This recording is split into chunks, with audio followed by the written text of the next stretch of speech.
Hi everyone, it's Tanya from Tanya Cross Horsemanship, and you're joining Millie and I for an episode of the Millie Diaries. It's episode 7, I remember, and it's the day after 6, like there's been no gaps. And what you'll see in just a moment is that I have actually added a second barrel. So I was happy enough with the where we left it yesterday, with that little backup, with the singular barrel. Now there's a reason that we use the singular barrel first, because it absolutely gets the horse used to passing through a small gap, but it's not very intimidating. The barrel rubs on her side. You know, she can be sort of brave and come out, you know, and when she's stopped in there, it's not a huge thing, it's not a big part of her body, it's only a small part of her body. So I've added the second barrel, and what we have to do with the second barrel is kind of start from the start, but not really. So the first thing I'm going to do is I'm going to ask for a walkthrough, and then I'm going to just see how that goes, and then I'll ask for a hesitation. So I'm not going to spend as much time on it as if I'd never done any of this before, but I'm certainly going to spend a little bit more time on it while she gets used to there being a second barrel in place.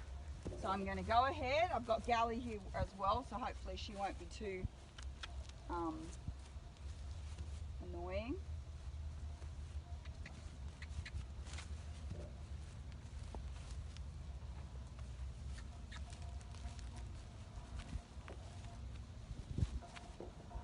She can see that there's two. You can see her checking that out, and she definitely did want to walk through, so I'm going to ask her to go through again.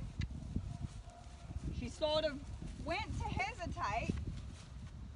I like that. She's offered that little stop. She went to stop as if to say, oh yeah, I remember this from yesterday, but then she went, oh hang on a minute, there's a second barrel here, I just need to keep on walking for a second. There's a lovely lick and chew in there, so that's really nice. On. So this would be kind of my expectation of it. It shouldn't be a huge amount of difference, but it should be like, oh, there's a second barrel. Let me have a look. Come on, babe.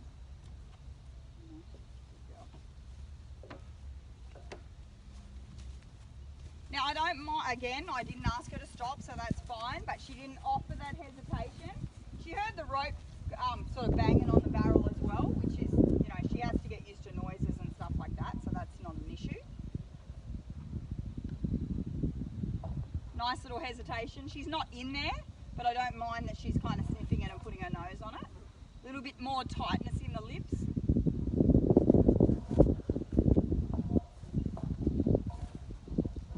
And what I've done is I've pushed the barrels, I've pushed the barrels right close together.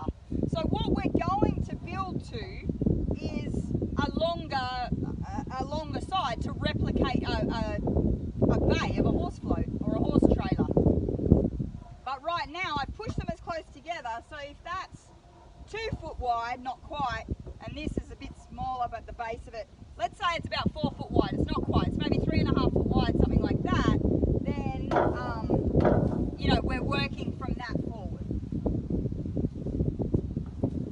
I like that little offer there. I began to pick up my lead to say, yes, I want you to stop, and she just offered a little hesitation in there, and now she's quite happy to be sort of half parked in there. She's not right in lined up, like I'd like her shoulder here and her hip there, but this is a pretty good thing for the first time working with the 2 barrels. Great. I'm gonna lead her through that. Good job. I'm going to go ahead and send her back through on this side and see if we can't get a hesitation.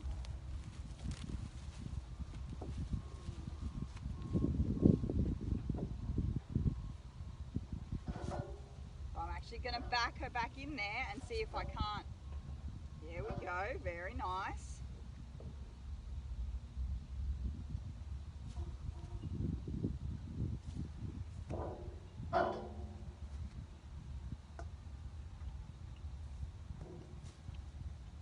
Now I'm going to ask her to back out. Now she's quite far in.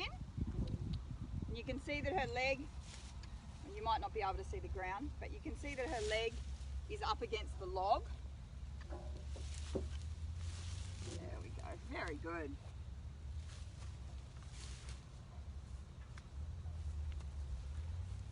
So part of that trailer